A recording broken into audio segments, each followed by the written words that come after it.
Hello price Lord, எல்லாம் எப்படி இருக்கீங்க? என்னடா திடீர்னு இந்த அண்ணன் இப்படி வந்திருக்காருன்னு பார்க்குறீங்க.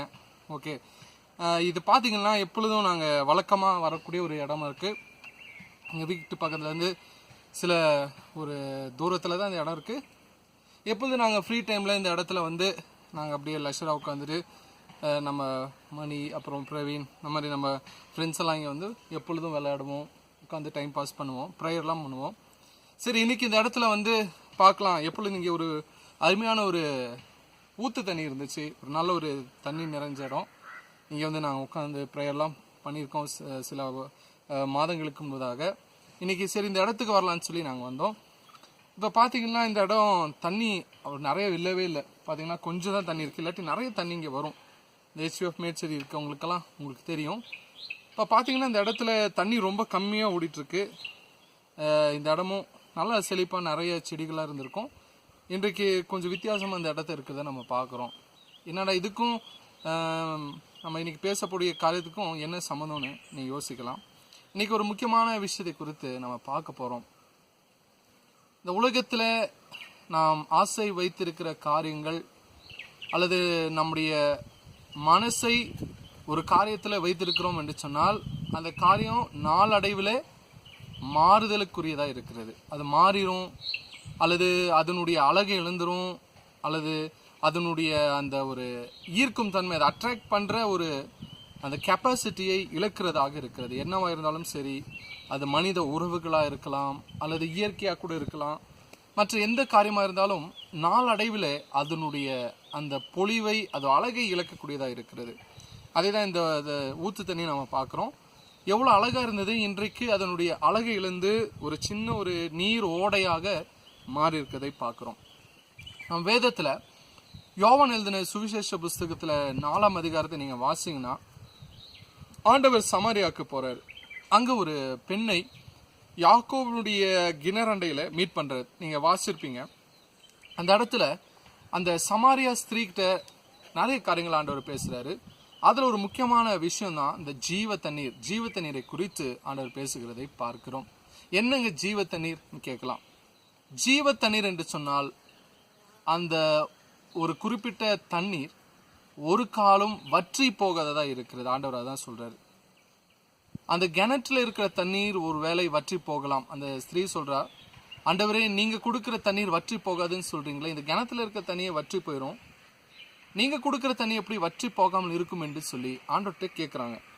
அப்போ ஆண்டவர் சொல்றாரு, நான் கொடுக்குற தண்ணீர் அல்லது சந்தோஷம் ஒருபோதும் மாறாததா இருக்குது என்று சொல்லி ஆண்டவர் சொல்லுகிறதை பார்க்கிறோம்.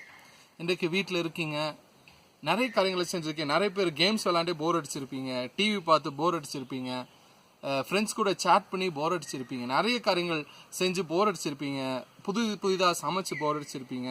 நிறைய காரியங்கள் உங்களுக்கு இந்த ஒரு 45 டேஸுக்கு மேலே ஒரு போரிங்காக தோண்ட ஆரம்பிச்சிருச்சு.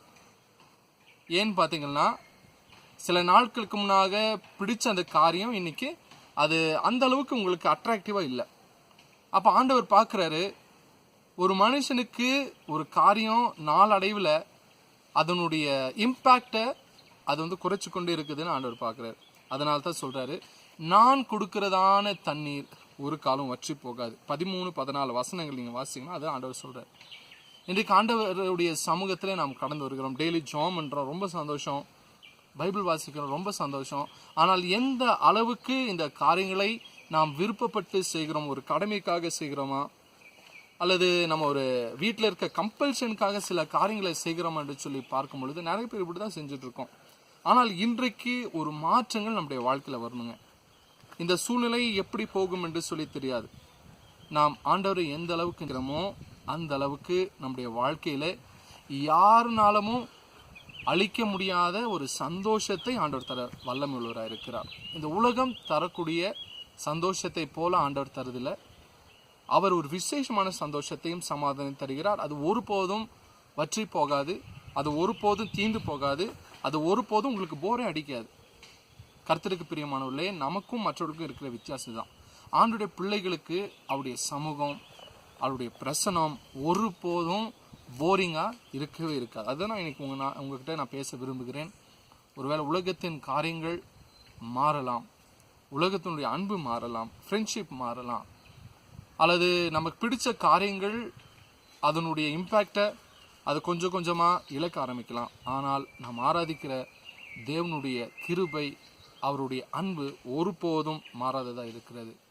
இன்றைக்கு கூட உங்களுடைய லைஃப்பை நீங்கள் யோசிச்சு பாருங்கள். எந்த அளவுக்கு ஆண்டவரை நேசிக்கிறீங்க, எந்த அளவுக்கு அவர் மேலே பிரியம் வச்சுருக்கீங்க. ஏன்னா அவர் உங்களுக்கு யாராலும் அளிக்க முடியாத, பொலிவு இழக்க முடியாத ஒரு சமாதானத்தையும் சந்தோஷத்தையும் உங்களுக்கு தரேன்னு சொல்லி வாக்கு பண்ணுறாரு.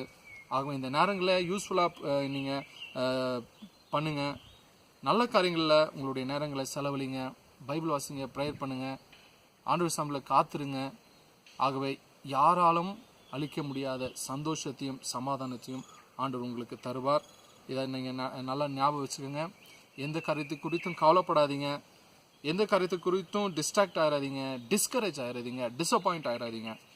ஆண்டவர் சமூகத்தில் கடந்து வாங்க. அந்த ஸ்திரீ ஆண்டவர் இந்த வார்த்தைகளை சொன்ன உடனே ஆச்சரியத்தோடு அதை ஏற்றுக்கொண்டு ஊருக்குள்ளே போய் எல்லாரிடமும் இந்த ஒரு அற்புதமான ஒரு சத்தியத்தை அவள் கூறுகிறதை பார்க்கிறோம்.